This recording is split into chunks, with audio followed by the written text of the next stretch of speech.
17 বছর পরে মুক্ত মঞ্চে আমরা দাঁড়িয়েছি। আপনারা যারা আন্দোলন সংগ্রামে দীর্ঘ 17 বছর পর্যন্ত মাঠে ছিলেন, যারা রক্ত দিয়েছেন, জীবন দিয়েছেন, বাতিলের বিরুদ্ধে মুসলিম সরকারের বিরুদ্ধে মুসলিম হয়ে যারা কারাগারে নিক্ষিপ্ত হয়েছিলেন, আজকে তাদের জবাব দেওয়ার জন্য আমরা এখানে হাজির হয়েছি।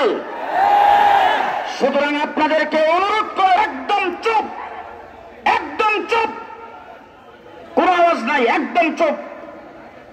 আওয়াজ যা হওয়ার স্টেজ থেকে হবে। আপনারা যার যার মতো করে আওয়াজ করবেন না।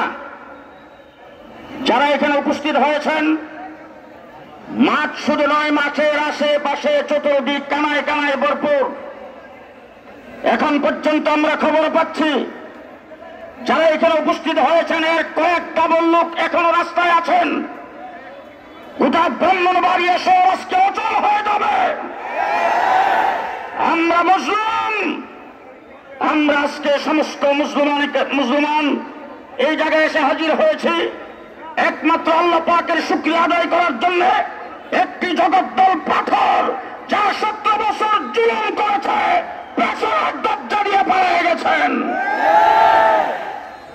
ইউটিউবার এবং সাংবাদিক ভাইরা যারা এসেছেন, আপনাদের কাছে সবিনয় অনুরোধ, আপনাদেরকে ধন্যবাদ জানাচ্ছি। আমাদের এই সমাবেশকে কভারেজ করার জন্য, রেকর্ড করার জন্য, বিশ্বময় সেটাকে প্রচার করার জন্য আপনারা যারা সহযোগে এখানে এসেছেন, আপনাদের শুকরিয়া আদায় করে আপনাদেরকে ধন্যবাদ জানাই।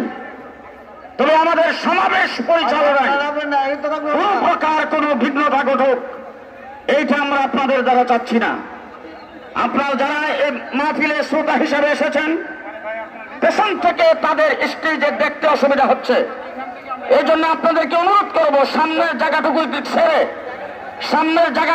ছেড়ে আপনারা যদি একটু সাইডে যান, তাহলে পেছনের মানুষগুলি যারা হাত উঠে প্রতিবাদ করতেছে তাদের প্রতিবাদ আর করা লাগবে না। আপনাদের কাছে অনুরোধ, আমার ভাইয়েরা 2021 সালে রক্ত কে দিয়েছে? 2021 সালে রক্ত আমরা দিয়েছি, জীবন আমরা দিয়েছি, রক্ত আমরা দিয়েছি।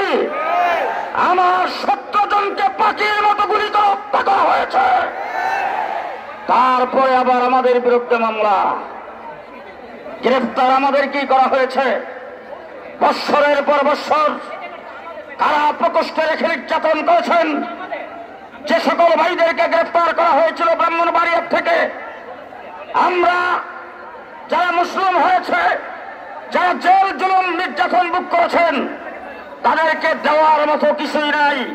তাদেরকে দেবেন আল্লাহ। দুনিয়াতে যা দিবেন গত 5 তারিখে দিয়েছেন, দুনিয়াতে যা দিবেন 5 তারিখে দিয়েছেন, সামনে আরো পাবো ইনশাআল্লাহ। তবে ব্রাহ্মণবাড়িয়া হেফাজতে ইসলাম হযরত মাওলানা মুফতি মোবারকুল্লাহ সাহেব, আজকের সমাবেশের যিনি সভাপতি, হেফাজতে ইসলাম বাংলাদেশের যিনি কেন্দ্রীয় মহাসচিব, ব্রাহ্মণবাড়িয়ার কৃতি সন্তান শৈখুল হাদিস হযরত মাওলানা সাজেদুর রহমান সাহেব, ওনারা সিদ্ধান্ত নিয়েছেন যারা মুসলিম হয়েছে, কারাবরণ করেছেন, তাদেরকে পাগড়ি পরাইয়া দেবেন।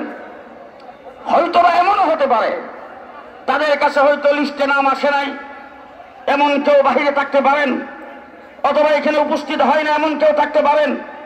যদি এরকম কেউ বাহিরে থাকেন, তাদেরটা পরে ব্যবস্থা করা হবে। যারা নিহত হয়েছেন, শহীদ হয়েছেন, তাদের পরিবারের কাছে আমরা দাঁড়াবো। 2024 সালে কোটা বিরোধী আন্দোলনে ব্রাহ্মণবাড়িয়ায় যারা নিহত হয়েছেন, তাদেরকে আমরা সম্মান ক্লেশ দিয়ে বরণ করবো ইনশাআল্লাহ। সেটার জন্য আলাদা অনুষ্ঠান হবে, সে অনুষ্ঠানে আপনারা উপস্থিত থাকবেন। ওইটার জন্য শুধু ক্লেশ প্রদান অনুষ্ঠান হবে, সে অনুষ্ঠান আমরা করব। এখন মাহফিল পরিচালনার স্বার্থে যারা এসেছেন সকলকে অনুরোধ করব, আমরা সুশৃঙ্খলতা আমরা দেখা যাইতে চাই। সুতরাং চুপ করে বসবেন, আওয়াজ যা হবে স্টেজ থেকে হবে। বক্তব্য নিয়ে আসছেন হেফাজত নেতা হযরত মাওলানা লুৎফুর রহমান সাহেব, হযরত মাওলানা